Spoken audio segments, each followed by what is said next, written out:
Chapter 5. When I came home to West Egg that night, I was afraid for a moment that my house was on fire. 2 o'clock and the whole corner of the peninsula was blazing with light, which fell unreal on the shrubbery and them made thin, elongating glints upon the roadside wires. Turning a corner, I saw that it was Gatsby's house, lit from tower to cellar. At first, I thought it was another party, a wild rout that had resolved itself into hide and go seek or sardines in the box, with all the house thrown open to the game. But there wasn't a sound, only wind in the trees which blew out wires and made the lights go off and on again, as if the house had winked into the darkness. As my taxi groaned away, I saw Gatsby walk towards me across his lawn. "Your place looks like the World's Fair," I said. "Does it?" He turned his eyes toward it absently. I had been glancing into some of the rooms. "Let's go to Coney Island, Old Sport, in my car." "It's too late." "Well, suppose we take a plunge in the swimming pool? I haven't made use of it all summer. I've got to go to bed." "All right." He waited, looking at me with suppressed eagerness. "I talked with Miss Baker," I said after a moment. "I'm going to call up Daisy tomorrow and invite her over here to tea." "Oh, that's all right," he said carelessly. "I don't want to put you to any trouble." "What day would suit you?" "What day would suit you?" he corrected me quickly. "I don't want to put you to any trouble, you see." "How about the day after tomorrow?" He considered for a moment, then with reluctance. "I want to get the grass cut," he said.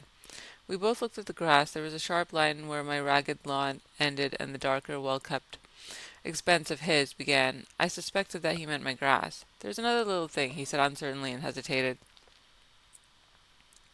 "Would you rather put it off for a few days?" I asked. "Oh, it isn't about that. At least—" He fumbled with a series of beginnings. "Why, look here, old sport, you don't make much money, do you?" "Not very much." This seemed to reassure him, and he continued more confidently. "I thought you didn't. If you'll pardon me, you'll see I carry on a little business on the side, a sort of sideline, you understand. And I thought that if you don't make very much, you're selling bonds, aren't you, old sport? Trying to. Well, this would interest you. It would take up much of your time, and you might pick up a nice bit of money. It happens to be a rather confidential sort of thing."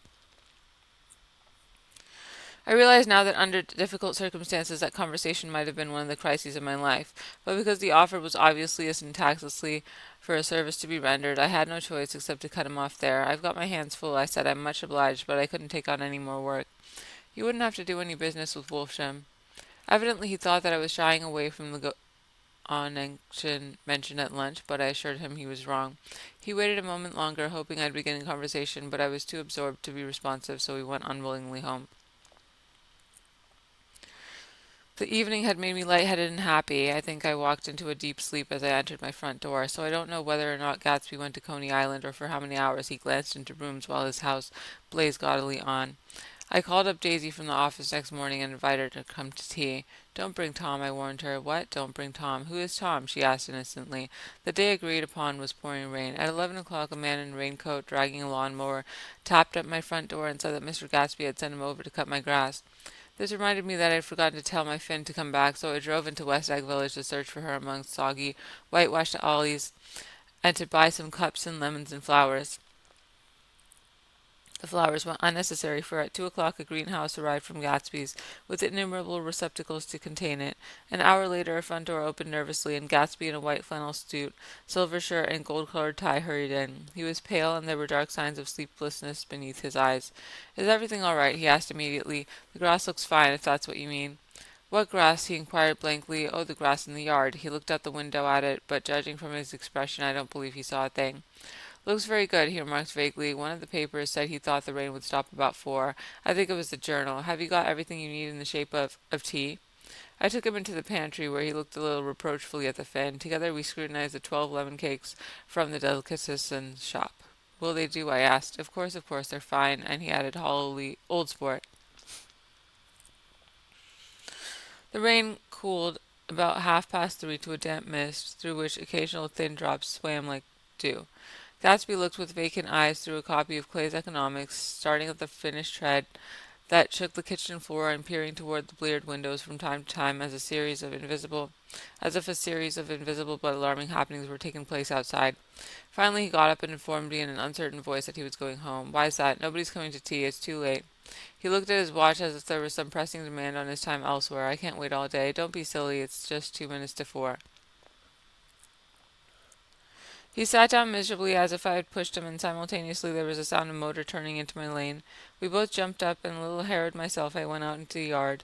Under the dripping bare lilac trees, a large open car was coming up the drive. It stopped.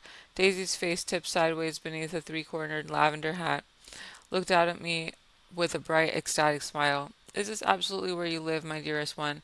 The exhilarating ripple of her voice was a wild tonic in the rain. I had to follow the sound of it for a moment, up and down with my ear alone before any words came through.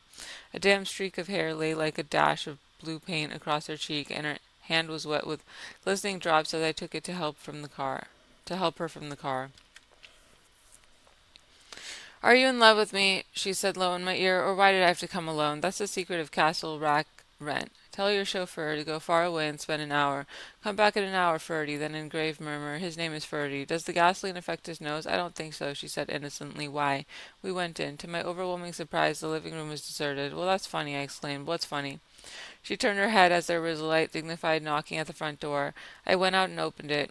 Gatsby, pale as death, with his hands plunged like weights in his coat pockets, was standing in a puddle of water, glaring tragically into my eyes.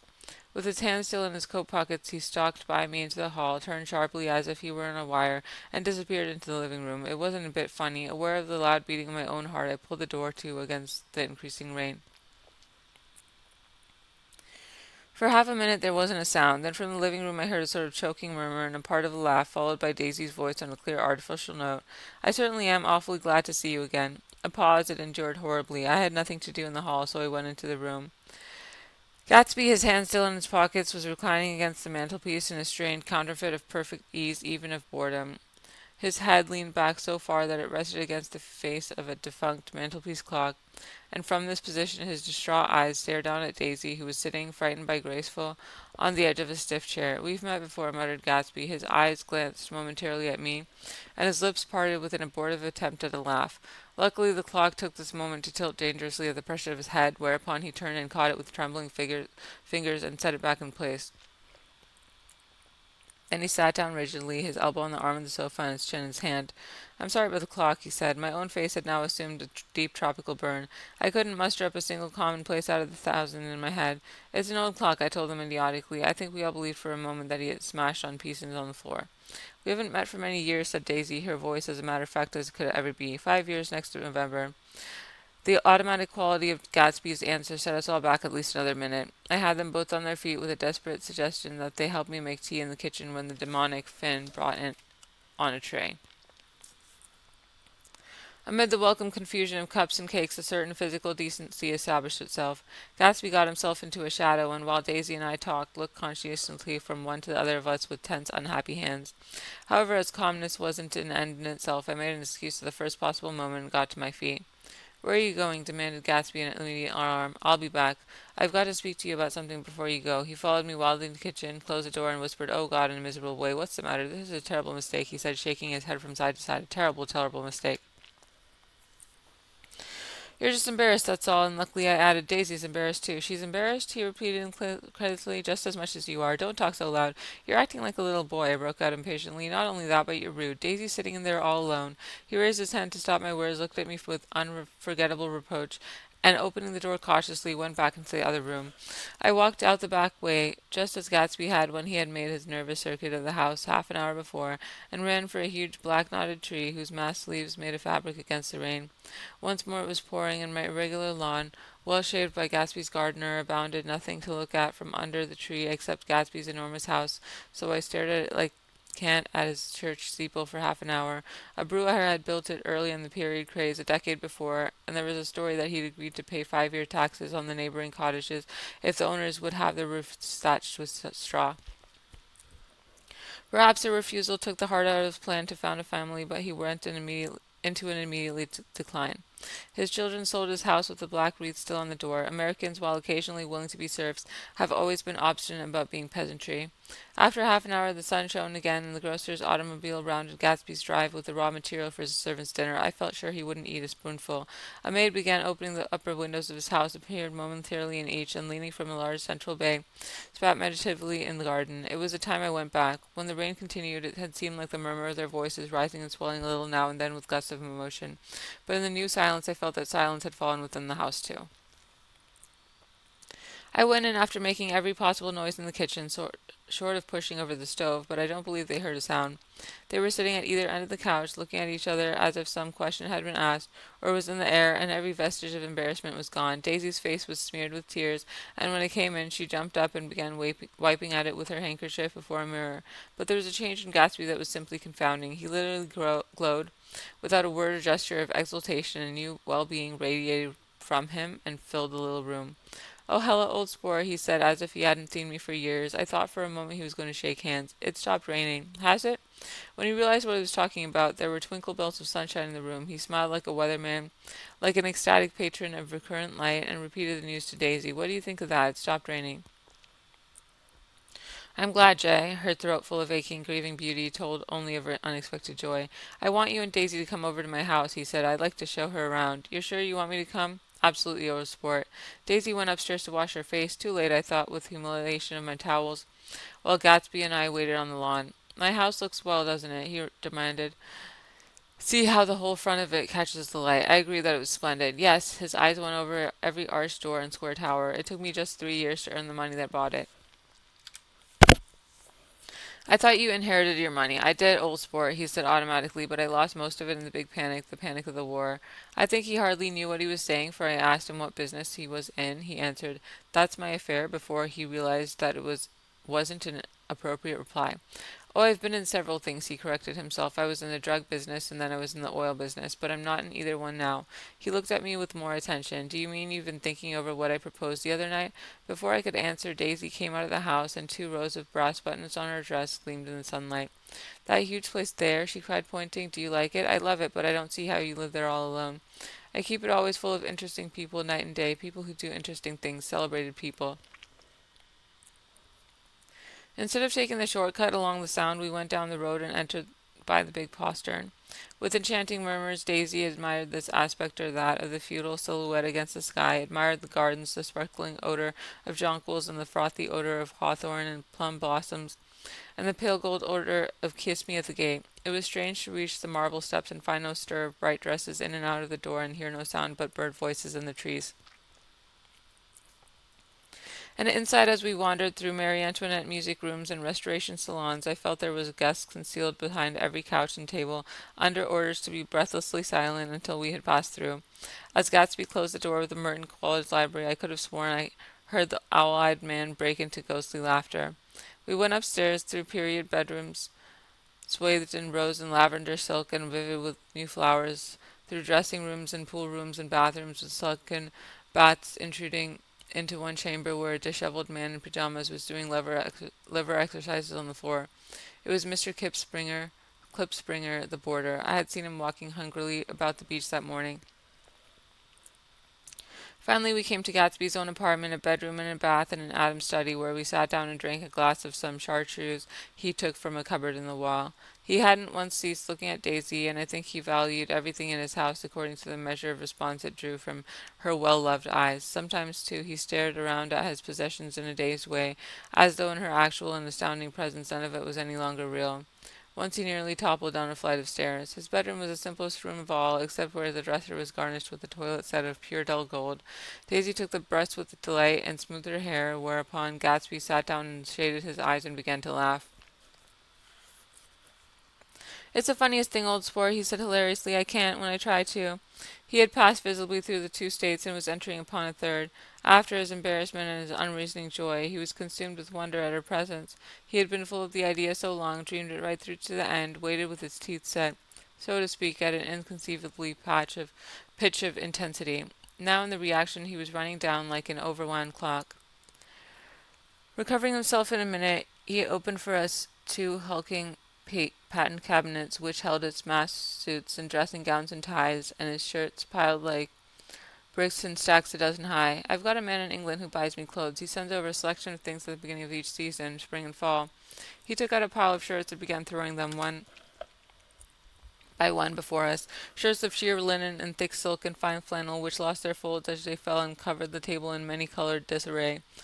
While we admired, he brought more in the soft, rich heap mountain higher, Shirts with stripes and scrolls and plaid and coral and apple green and lavender and faint orange with monograms of Indian blue. Suddenly, with a strange sound, Daisy bent her head into the shirts and began to cry stormily. "They're such beautiful shirts," she sobbed, her voice muffled in the thick folds. "It makes me sad because I've never seen such beautiful shirts before." After the house, we were to see the grounds and the swimming pool and the hydroplane and the midsummer flowers, but outside Gatsby's window it began to rain again, so we stood in a row looking at the corrugated surface of the Sound. "If it wasn't for the mist, we could see your home across the bay," said Gatsby. "You always have a green light that burns all night at the end of your dock." Daisy put her arm through his abruptly, but he seemed absorbed in what he had just said. Possibly it occurred to him that the colossal significance of that light had now vanished forever. Compared to the great distance that had separated him from Daisy, it seemed very near to her, almost touching her. It had seemed as close as a star to the moon. Now it was again a green light on a dock. His count of enchanted objects had diminished one by one. Had diminished by one. I began to walk about the room, examining various indefinite objects in the half-darkness. A large photograph of an elderly man in yachting costume attracted me, hung on the wall over his desk. "Who's this?" That's Mr. Dan Cody, old sport." The name sounded faintly familiar. "He's dead now. He used to be my best friend, years ago." There was a small picture of Gatsby in yachting costume on the bureau, Gatsby with his head thrown back defiantly, taken apparently when he was about 18. "I adore it," exclaimed Daisy, "the pompadour. You never told me you had a pompadour or a yacht." "Look at this," said Gatsby quickly. "Here's a lot of clippings about you." They stood side by side examining it. I was going to ask to see the rubies when the phone rang and Gatsby took up the receiver. "Yes, well, I can't talk now. I can't talk now, old sport. I said a small town. He must know what a small town is. Well, he's not used to us if Detroit is his idea of a small town." He rang off. "Come here, quick!" cried Daisy at the window. The rain was still falling, but the darkness had parted in the west, and there was a pink and golden billow of foamy clouds above the sea. "Look at that," she whispered, and then after a moment, "I'd like to just get one of those pink clouds and put you in it and push you around." I tried to go then, but they wouldn't hear of it. Perhaps my presence made them feel more satisfactorily alone. "I know what we'll do," said Gatsby. "We'll have Klipspringer play the piano." He went out of the room calling Ewing, and returned in a few minutes, accompanied by an embarrassed, slightly worn young man with shell-rimmed glasses and scanty blonde hair. He was now decently clothed in a sport shirt open at the neck, sneakers, and a duck trousers of a nebulous hue. "Did we interrupt your exercises?" inquired Daisy politely. "I was asleep," cried Mr. Klipspringer in a spasm of embarrassment. "That is, I'd been asleep. Then I got up." "Klipspringer plays the piano," said Gatsby, cutting him off. "Don't you, Ewing, old sport?" "I don't play well, I don't. I hardly play at all. I'm all out of practice." "We'll go downstairs," interrupted Gatsby. He flipped a switch. The gray windows disappeared as the house glowed full of light. In the music room, Gatsby turned on a solitary lamp beside the piano. He lit Daisy's cigarette from a trembling match and sat down with her on a couch far across the room, where there was no light save what the gleaming floor bounced in from the hall. When Klipspringer had played the Love Nest, he turned around on the beach and searched unhappily for Gatsby in the room. "I'm all out of practice, you see. I told you I couldn't play. I'm all out of practice." "Don't talk so much, old sport," commanded Gatsby. "Play. In the morning and the evening ain't we got fun?" Outside the wind was loud and there was a faint flow of thunder along the Sound. All the lights were going on in West Agnow. The electric trains men carrying were plunging home through the rain from New York. It was an hour of the profound human change, and excitement was generating on the air. One thing's sure and nothing's sure, the rich get richer and the poor get children. In the meantime, in between time. As I went over to say good-bye, I saw that the expression of bewilderment had come back into Gatsby's face, as though a faint doubt had occurred to him as to the quality of his present happiness. Almost 5 years. There must have been moments, even that afternoon, when Daisy tumbled short of his dreams, not through her own fault, but because of the colossal vitality of his illusion. It had gone beyond her, beyond everything. He had thrown himself into it with a creative passion, adding to it all the time, decking it out with every bright feather that drifted his way. No amount of fire or freshness can challenge what a man will store up in his ghostly heart. As I watched him, he adjusted himself a little visibly. His hand took hold of hers, and as she said something low in her ear, he turned towards her with a rush of emotion. I think that voice held him most, with its fluctuating feverish warmth, because it could be overdreamed. It couldn't be overdreamed. That voice was a deathless song. They had forgotten me, but Daisy glanced up and held out her hand. Gatsby didn't know me now at all. I looked once more at them, and they looked back at me, remotely possessed by intense life. Then I went out of the room and down the marble steps into the rain, leaving them there together.